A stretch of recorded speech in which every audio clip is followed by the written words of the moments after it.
So let me tell you the story. When I was pregnant, I got a call from a relative who was close, and the call was that, oh, he went to some prayer place or something like that, and kind of got a message for me. And what was the message? That, hey, I need to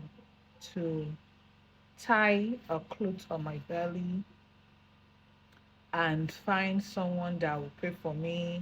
Uh, After praying for me, that clothes that was tied on my belly will now be burnt so that nothing can happen to the baby. Nothing can, sure, all those kind of stuff. So I said, I will ignore this and, kind of let it slide because I know you may not understand. But to suggest that something can happen to me because someone wished it, because the message was that, someone was wishing me evil and therefore it will affect my day. I said, to suggest that something can happen to me and my child because another man wished for it or conceived it in their heart is to suggest that the one who watches over me is a weak God. It's to suggest that he has no strength. It's to suggest that he has no power. It's to suggest that he is not strong enough to withstand that kind of devilish manipulation over my life. And is there anything he would want me to do as his child? He will speak to me. Not in a manner of fear, but in a manner of guiding me on what to do. And so I said, I appreciate your concern. And I love that you're thinking this much about me. But please note it today that no man can think a thing about me and it will come to pass. The only thing that happens in my life is what God endorses and authorizes. And it doesn't mean that someone cannot wish evil for me. But the Bible says that they will think it, but they will not be able to conceive it. They will not be able to carry it out because they don't have that much capacity. For I have a living God, and the one who watches over me neither sleeps nor slumbers. So why am I sharing this? You see a lot of Christians, they're always hiding. They're always running around. They won't share their testimony because, hey, let the evil eye, let the evil people, let village people not steal it, not stop it, not do this one. So your God is not powerful enough to protect you. Your God is not powerful enough to keep his promises and his testimonies in your life permanent. Your God is not powerful enough to keep you safe even in the midst of the enemies. What kind of God would that be?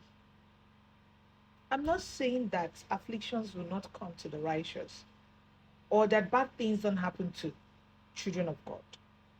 But as long as you are aligning with God, hearing from God, doing everything God wants you to do, if there is anything that looks like it's bad that happens in your life, listen to me.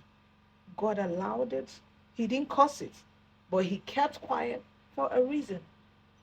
Then some others are the ones that we bring upon ourselves because of our disobedience. So there are ones that, look at the story of Job, but it's for a reason. And at the end, as First Peter 4 has said, verse 12, he said, after you, when we are suffering with Christ, after we have suffered, there is a reward. So those are the things you need to factor in, and not let anyone bamboozle you. This is why all this what they call them, um, prayer centers will chop you people, eat money from you people as if they are using jazz, but they're not using jazz. They induce fear, and because you have identity crisis, you don't know who you are, and you have a poor knowledge of your God. You don't ascribe your God to be strong enough to be a God He says that He is. Therefore, you're running around. Hey, you are doing all manner of things. And I'm reaching these con artists.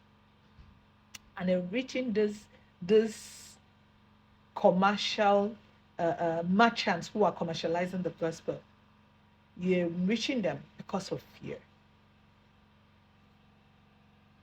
Who watches over you? Who do you have? Because I know that the God I have, the one I serve, the living God that I serve, you cannot come and touch his children under his very watch, unless I've left his watch. If I've left his watch, if I was not paying attention, if I was not aligning myself, then that's a different case. But as long as I'm under his watch, you can do nothing. Nothing. And I know it like I know my name, and I know it like I know that I'm a female. So this is to encourage you to stand up and walk in the richness of your identity. Stand up and walk like the one who has backing. Cause I get backing, no. I know they walk alone.